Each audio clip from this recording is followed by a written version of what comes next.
6월 18일 하나님 12시 기도에 오신 모든 성도님들 예수님의 이름으로 사랑하고 축복합니다. 오늘 하나님께서 우리에게 주시는 말씀은 고린도전서 16장 1절부터 9절까지 말씀 함께 보도록 하겠습니다. 함께 봉독합니다. 성도를 위하는 연보에 관하여는 내가 갈라디아 교회들에게 명한 것 같이 너희도 그렇게 하라. 매주 첫날에 너희 각 사람이 수입에 따라 모아두어서 내가 갈 때에 연보를 하지 않게 하라. 내가 이를 때에 너희가 인정한 사람에게 편지를 주어 너희의 은혜를 예루살렘으로 가지고 가게 하리니 만일 나도 가는 것이 합당하면 그들이 나와 함께 가리라. 내가 마게도냐를 지날 터이니 마게도냐를 지난 후에 너희에게 가서 혹 너희와 함께 머물며 겨울을 지낼 듯도 하니 이는 너희가 나를 내가 갈 곳으로 보내어 주게 하려 함이라. 이제는 지나는 길에 너희 보기를 원하지 아니하노니 이는 만일 주께서 허락하시면 얼마 동안 너희와 함께 머물기를 바람이라. 내가 오순절까지 에베소에 머물려 함은 내게 광대하고 유효한 문이 열렸으나 대적하는 자가 많음이라. 아멘. 우리는 계속해서 고린도전서의 말씀을 함께 보고 있습니다. 오늘은 고린도전서의 가장 마지막 장인 16장의 말씀을 우리가 함께 생각해 보고자 합니다. 사실 많은 사람들은 이 고린도전서의 내용을 15장까지는 매우 비중 있게 보고 있는데 이 마지막 16장은 마치 이렇게 부록처럼 조금 가볍게 보는 경향이 우리에게 없지 않아 있습니다. 그러나 이 고린도전서 16장은 우리의 어떤 신앙 생활에 대해서 매우 실제적인 내용들을 담고 있는 중요한 내용들이 기록되어 있는 책이죠. 오늘 말씀을 통해서 우리는 그 실제적인 내용들, 이 16장 초반부에 있는 그 내용들을 세 가지로 함께 나누어서 생각해 보고자 합니다. 첫 번째는 헌금에 대한 이야기를 하고 있죠. 여러분 1절 말씀을 함께 보도록 하겠습니다. 시작. 성도를 위하는 연보에 관하여는 내가 갈라디아 교회들에게 명한 것 같이 너희도 그렇게 하라. 여러분 여기서 말하는 연보가 바로 헌금입니다. 그런데 오늘 말씀에서 언급하고 있는 이 헌금은 특별히 예루살렘 교회를 위한 헌금을 말하고 있는 거예요. 이 당시에 예루살렘 지역에는 큰 가뭄이 있었습니다. 그래서 재정적으로 교회가 많이 힘들어졌어요. 그래서 이 어려움에 빠진 예루살렘 교회를 돕기 위해 여러 지역의 교회들이 헌금을 모아서 보내주었던 것이죠. 사실 예루살렘 교회는 어떤 교회입니까? 많은 지역에 복음이 전파되었던 그 출발점이 되었던, 어떻게 보면 복음 전파의 뿌리와도 같은 역할을 했던 교회가 바로 예루살렘 교회죠. 예루살렘 교회로부터 복음을 들었던 수많은 교회들은 이 예루살렘 교회로부터 복음의 빚을 졌다라고 하는 표현을 사용하기도 합니다. 그래서 어려움에 빠진 예루살렘 교회를 위해서 함께 헌금하는 일에 동참했던 것이죠. 그런데 사도 바울은 단순히 너희들 헌금해라 라고 이야기한 뿐만이 아니라 우리가 어떻게 헌금을 해야 하는지, 어떻게 헌금 생활을 해야 하는지 이 헌금 생활에 대한 이야기들을 간접적으로 이들에게 이야기하고 있었던 것이죠. 그 내용이 2절에 나옵니다.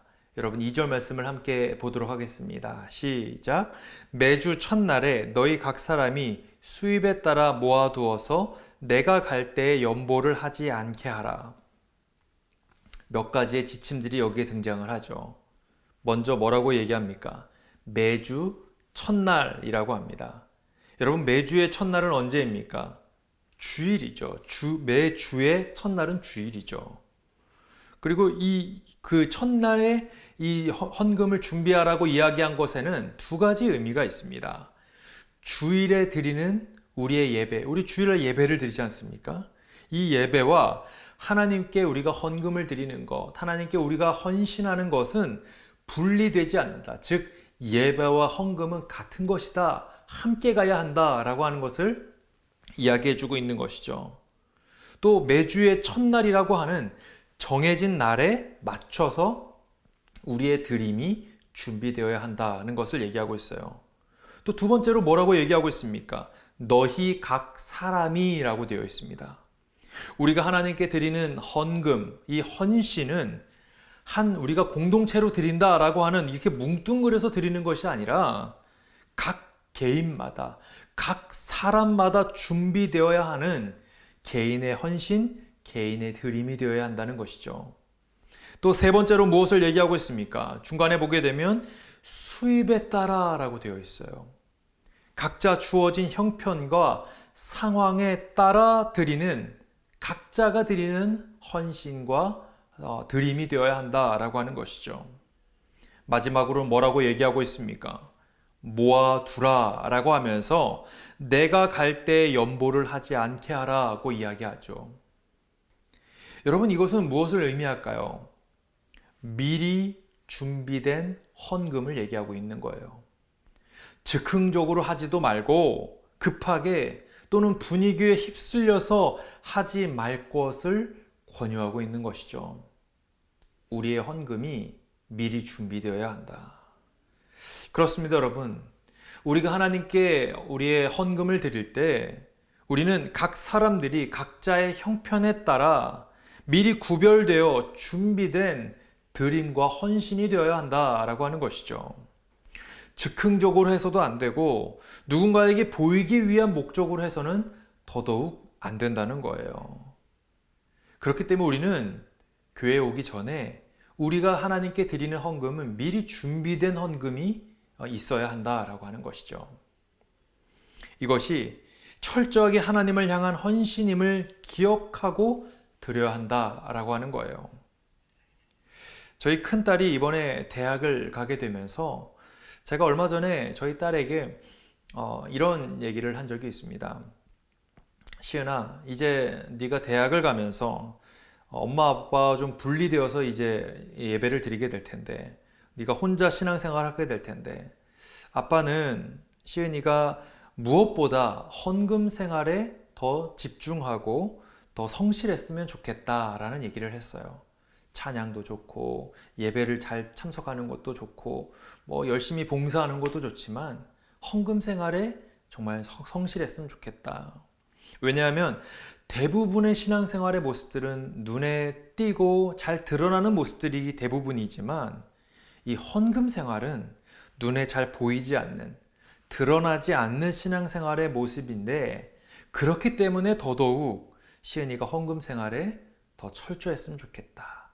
보이지 않기 때문에, 드러나지 않기 때문에 자칫 우리가 조금 소홀할 수 있고 자칫 우리가 그것을 좀 가볍게 볼 수 있는데 그렇기 때문에 더더욱 헌금 생활에 철저했으면 좋겠다. 이런 얘기를 한 적이 있습니다. 그렇습니다, 여러분. 헌금은 사실 잘 드러나지 않는 영역이죠. 보이지도 않고 확인할 수도 없습니다. 알 수도 없는 영역입니다. 그렇기 때문에 어쩌면 그 사람 각자의 그 신앙의 본질, 그 사람의 신앙의 어떤 실체가 적나라하게 드러나는 영역이 바로 헌금이라고 저는 믿습니다. 저는 우리 성도님들이 하나님께 드리는 드림과 헌신이 각자의 형편에 맞게 드리되 기쁨과 감사로 또 미리 구별되어 하나님께 철저하게 드리는 그 기쁨의 헌신의 시간이 될 수 있기를 간절히 축원합니다. 오늘 말씀에서 두 번째로 말하고 있는 것은 무엇일까요? 그것은 하나님의 주권에 대해서 얘기하고 있죠. 여러분, 5절 이후로는 바울이 자신의 어떤 향후의 사역 일정에 대해서 또 방문 계획에 대해서 공유하고 있습니다. 먼저 5절부터 6절까지 말씀을 함께 보도록 하겠습니다. 시작. 내가 마게도냐를 지날 터이니 마게도냐를 지난 후에 너희에게 가서 혹 너희와 함께 머물며 겨울을 지낼 듯도 하니 이는 너희가 나를 내가 갈 곳으로 보내어 주게 하려 함이라. 바울은 자신의 계획을 얘기하죠. 마게도냐를 지나갈 것이다. 그 이후에 고린도에 가겠다. 혹 너희와 함께 머물며 겨울을 지낼 수도 있을 것이다. 그러나 여러분, 그는 곧이어 자신의 이런 어떤 계획들보다도 더 중요한 하나의 어떤 기준을 제시합니다. 7절 말씀을 함께 보겠습니다. 시작. 이제는 지나는 길에 너희 보기를 원하지 아니하노니 이는 만일 주께서 허락하시면 얼마 동안 너희와 함께 머물기를 바람이라. 사도 바울은 자신이 세웠던 수많은 계획들보다 더욱 중요한 기준이 하나 있었는데 바로 그것이 무엇일까요? 7절 중반절에 보게 되면 만일 주께서 허락하시면. 그렇습니다, 여러분. 사도 바울은 정말로 위대한 사도였지만 그는 자신의 걸음을 스스로 통제하고 스스로 이끌고 가려고 자신의 걸음을 어찌해 보려고 노력했던 사람이 아니라 온전히 하나님의 인도하심에 맡기면서 하나님께서 허락하시면 그 길을 가겠노라고 고백했던 사람이 바로 사도 바울이었다는 거예요. 여러분, 그는 철저히 계획을 세웁니다. 그의 계획을 5절, 6절을 보게 되면 철저하게 나오죠. 그러나 그 철저한 계획을 고정된 틀 속에서 절대화시켰던 사람이 아니었어요. 도리어 그가 철저하게 의지했던 것은 자신의 계획이 아니라 하나님의 주권이었던 것이죠. 하나님의 뜻 앞에서는 언제든지 자신의 그 철저한 계획들을 무력화시켰던 사람이 바로 사도 바울이었다라고 하는 것이죠. 그래서 저는 여러분, 우리에게도 이런 고백이 있기를 원합니다. 나에게는 계획이 있습니다. 그러나 그 모든 계획은 절대적이지 않습니다. 나의 계획보다 더 중요한 것은 하나님의 주권이기에 그 하나님의 주권 앞에, 하나님의 허락하심 앞에 나의 계획은 언제나 없던 일이 될 수 있습니다. 여러분, 이러한 고백이 오늘 저와 여러분의 고백이 되기를 원합니다. 철저하게 계획을 세우십시오. 하지만 더 철저하게 하나님의 주권 앞에 엎드릴 수 있는 저와 여러분 되시기를 간절히 소망합니다. 마지막 세 번째로 살펴볼 것은 영적 분별력입니다. 바울은 8절에서 9절 말씀에 이런 말을 하죠. 함께 보겠습니다. 시작. 내가 오순절까지 에베소에 머물려 함은 내게 광대하고 유효한 문이 열렸으나 대적하는 자가 많음이라. 바울은 자신이 에베소에 갈 계획을 밝히면서 그 이유를 두 가지로 얘기하고 있어요. 첫째는 내게 광대하고 유효한 문이 열렸다. 또 둘째는 대적하는 자가 많다라고 하는 것이죠.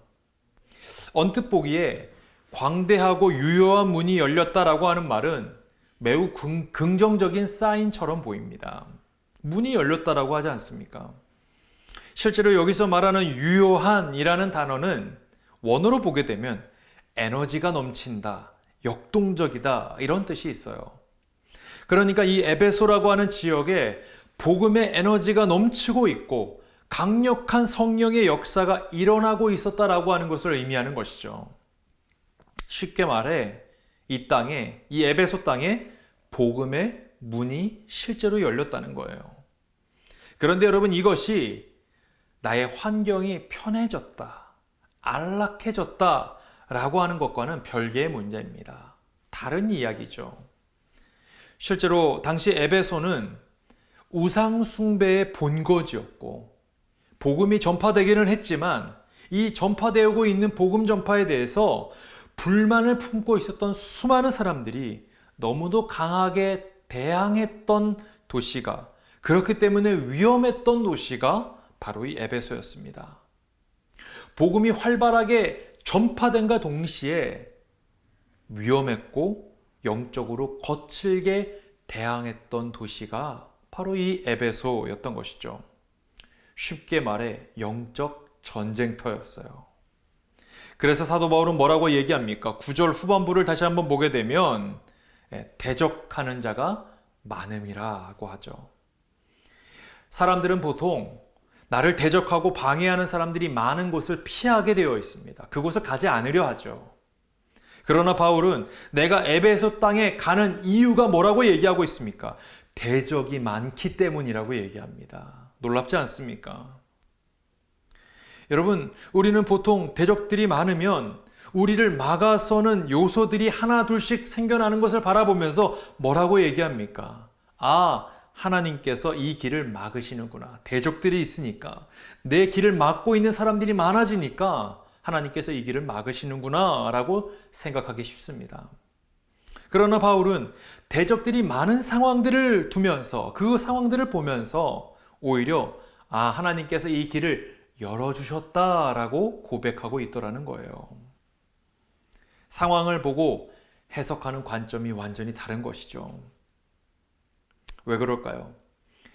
그에게는 영적 분별력이 있었기 때문입니다. 우리는 종종 우리 주변에 일어나고 있는 상황들을 보면서 너무나도 쉽게 넘겨짚으며 섣불리 상황들을 판단하는 경향들이 있습니다. 그러나 사실 여러분, 우리는 우리에게 일어나고 있는, 우리 눈앞에 펼쳐지고 있는 상황들만을 보고 하나님의 뜻이 이걸 거야 라고 넘겨짚을 때가 너무나도 많고, 사실 그것은 매우 위험한 일이라고 하는 사실을 우리는 기억해야 합니다. 그래서 우리에게 무엇이 필요할까요? 영적 분별력이 필요한 것입니다. 상황을 보고 쉽게 판단하는 것이 아니라 영적으로 그것을 분별하는 것이죠. 사랑하는 성도 여러분, 영적 분별력을 놓고 기도하시는 여러분들이 되셨으면 좋겠습니다. 우리에게 펼쳐지는 상황을 바라보고 섣불리 넘겨짚는 어리석은 신앙이 아니라 정말 이 상황 너머에 있는 하나님의 뜻이 무엇인가, 그것을 판단하고 분별하는, 그래서 이 상황이 하나님이 열어주시는 상황인가 아니면 막으시는 상황인가, 그것을 영적으로 분별하며 걸어가시는 저와 여러분 되시기를 간절히 축원합니다. 오늘 우리는 세 가지를 나누었습니다. 첫 번째로 헌금에 대해서 이야기를 나누었고, 또 하나님의 주권에 대해서 이야기를 나누었습니다. 또 영적인 분별력에 대해서 고린도전서 16장에 기록되어 있는 이 실제적인 신앙생활의 영역들에 대해서 우리가 함께 살펴보았죠. 오늘 말씀을 기억하시면서 헌금 생활, 또 하나님의 주권을 기억하시며 또 영적인 분별력으로 우리의 실제적인 걸음을 걸어가시는 일에 집중하실 수 있는 저와 여러분 되시기를 간절히 축원합니다. 우리 함께 기도하시겠습니다. 우리 오늘 주신 말씀을 기억하시면서 함께 기도합니다. 오늘 우리는 헌금에 대해서, 또 하나님의 주권에 대해서, 영적인 분별력에 대해서 생각해 보았습니다. 우리가 하나님께 드리는 우리의 드림과 헌신이 기쁨과 감사의 드림이 되게 하시고, 우리가 나의 어떤 철저한 계획을 신뢰하는 인생이 아니라 도리어 더 철저히 하나님의 말씀을 의지하고 하나님의 주권을 의지하여서 하나님께서 허락하시면 이라고 하는 조건이 언제나 우리의 삶에 있게 하여 주옵소서. 또한 내 주변에 일어나는 어떤 상황만을 바라보고 쉽게 넘겨짚고 판단하는 것이 아니라 영적으로 분별하여서 정말 하나님의 뜻이 어디에 있는지, 하나님이 막으시는 것인지 하나님이 열어주시는 것인지 우리가 그것을 분별하며 걸어가는 우리의 인생 되게 하여 주시옵소서. 오늘 말씀 기억하시면서 우리 이 시간 함께 기도하겠습니다. 사랑이 많으신 하나님 아버지, 하나님 오늘 주신 말씀을 기억하며 고린도전서 16장에 기록되어 있는 말씀들, 우리 신앙에 있는 실제적인 삶의 영역들에 있는 그 모습들을 놓고 함께 기도하며 나아갑니다. 하나님, 우리가 헌금에 대해서 함께 생각해 보았습니다. 우리가 하나님께 드리는 이 드림과 헌신이 우리가 정말 준비된 또 헌신, 구별되어 주님께 드릴 수 있는 기쁨과 감사의 드림이 되게 하여 주옵시고, 하나님 우리의 형편에 맡겨 드리되 하나님 그것이 하나님 정말 우리의 예배와 연결되어 있음을 잊지 않게 하여 주옵시고, 정말 하나님께 드림의 그 헌신이 하나님께서 기뻐하시고 우리에게도 기쁨이 될 수 있는 구별된 헌신이 되게 하여 주시옵소서. 하나님, 또 하나님의 주권에 대해서 이야기를 나누었습니다. 나에게 철저한 계획이 있지만 그 계획을 우리가 온전하게 의지하고 살아가는 것이 아니라, 그것을 절대적으로 생각하는 것이 아니라 언제든지 하나님의 주권 앞에, 하나님의 인도하심 앞에 철저하게 그것을 무력화시킬 수 있는 우리의 신앙이 되게 하여 주시옵소서. 그래서 하나님, 우리가 나의 계획을 철저히 의지하는 것이 아니라 도리어 하나님의 뜻과 하나님의 주권을 더 철저히 의지할 수 있는 우리가 되게 하여 주시옵소서. 하나님, 내 주변에 일어나는 상황만을 바라보고 쉽게 판단하지 않기를 원합니다. 넘겨짚는 위험성을 우리가 갖지 않기를 원합니다. 하나님, 영적인 분별력으로 하나님, 우리의 상황 너머에 있는 하나님의 뜻, 하나님의 인도하심을 바라보며 우리가 믿음의 발걸음을 내디딜 수 있는 우리 모든 신앙인들 될 수 있도록 주님 은혜를 베풀어 주시옵소서. 우리 이 시간 함께 기도할 때 우리 교회를 위해서 함께 기도하기를 원합니다. 우리에게 하나님께서 새누리교회라고 하는 너무나도 귀한 신앙의 공동체를 허락하여 주셨습니다. 하나님, 우리 새누리교회가 인본주의적이고 물질주의적인 가치관이 가득한 이 실리콘밸리 지역에 세워주셨는데, 하나님, 이 시대의 조류에 휩쓸려가는 교회가 되지 않기를 원합니다.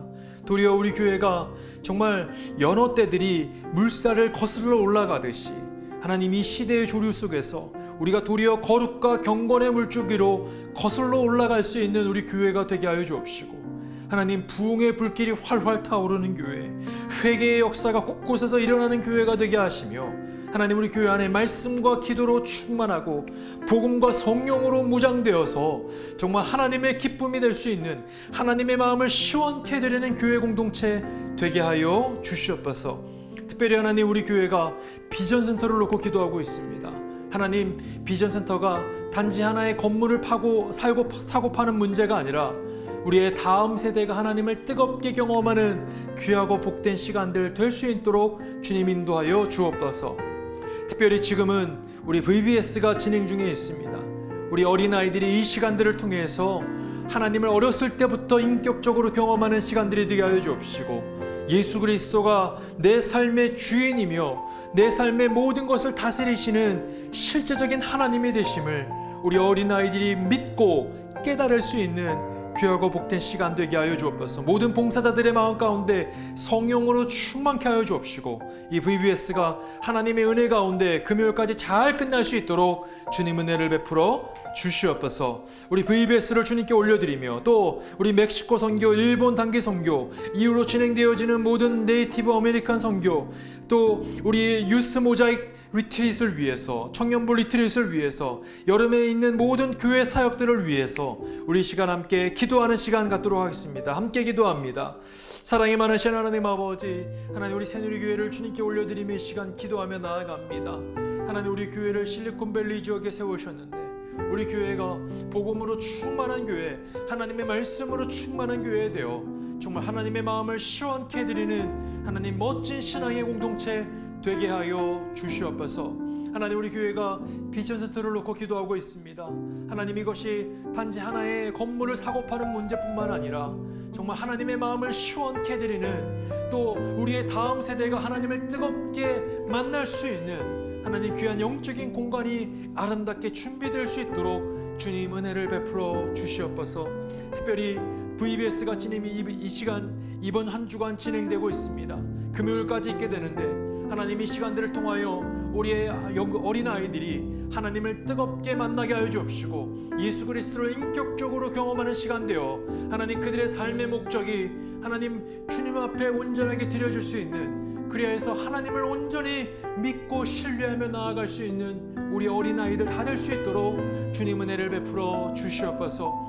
모든 우리 봉사자들과 선생님들, 진행하는 모든 우리 간사님들 위해 성령의 충만함을 더하여 주시고, VBS를 통하여 하나님을 뜨겁게 경험할 수 있는 귀한 모든 봉사자들과 어린아이들 다 될 수 있도록 주님 은혜를 베풀어 주시옵소서. 이후로 진행되어지는 멕시코 단기 선교, 일본 단기 선교, 네이티브 아메리칸 단기 선교, 하나님, 또 이후에 있는 유스 모자익 리트릿과 청년부 리트릿, 이 모든 것들을 주님께 올려드립니다. 성령 하나님 기름 부으셔서 이것을 통하여 오직 하나님의 영광이 드러나게 하여 주옵시고, 복음이 그 땅 곳곳에 심겨지는 놀라운 역사를 경험할 수 있도록 주님 은혜를 베풀어 주시옵소서. 사랑이 많으신 하나님 아버지, 오늘 말씀을 통하여 고린도전서 16장의 말씀을 통하여 우리에게 헌금에 대해서 또 하나님의 주권에 대해서 또 영적인 분별력에 대해서 깨닫게 하심을 감사드립니다. 주신 말씀 붙잡고 우리가 우리의 신앙생활을 함에 있어서 실제적으로 우리가 붙잡고 살아가야 하는 것이 무엇인지를 온전히 깨닫고 하나님 엎드릴 수 있는 우리 새누리기 모든 성도님들 다 될 수 있도록 주님 은혜를 베풀어 주시옵소서. 감사드리며 사랑이 많으신 예수님의 이름으로 기도드리옵나이다. 아멘. 오늘 하루도 하나님 말씀으로 승리하는 저와 여러분 되시기를 간절히 소망합니다. 어떠한 상황 가운데서도 승주찬입니다.